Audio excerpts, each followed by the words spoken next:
আমি চলে এসেছি ছোট্ট একটা মিনি ব্লগ নিয়ে তোমাদের সাথে। আমরা বাড়ির বউরা সারাদিন কি কি করি বা আমাদের কি কি করণীয় সেই সব কিছু নিয়ে তোমাদের সঙ্গে একটা ছোট্ট ভিডিও নিয়ে এসেছি।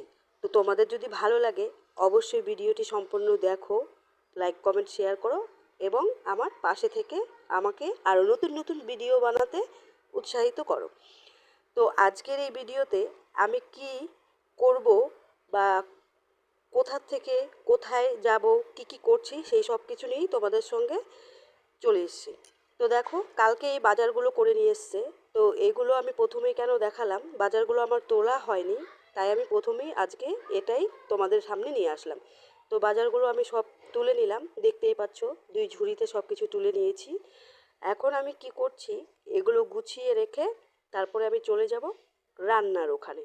তো চলো, আমি কি কি কেটে নিয়েছি দেখে নাও। বেগুন ভাজি, আর এখানে কেটেছি আলু, টমেটো, ফুলকপি, এই সব কিছু একসঙ্গে একটা তরকারি হবে আর বেগুন ভাজি হবে। আর এখানে দেখো আমি ভাতটাও বসিয়ে দিয়েছি, কারণ সকাল থেকে উঠেই কত কাজ করতে হয় সেটা তোমরা জানো। এখানে বেগুন ভাজি, তারপরে বাঁধাকপি ফুলকপির তরকারিটা। তো কেমন লাগলো জানিও।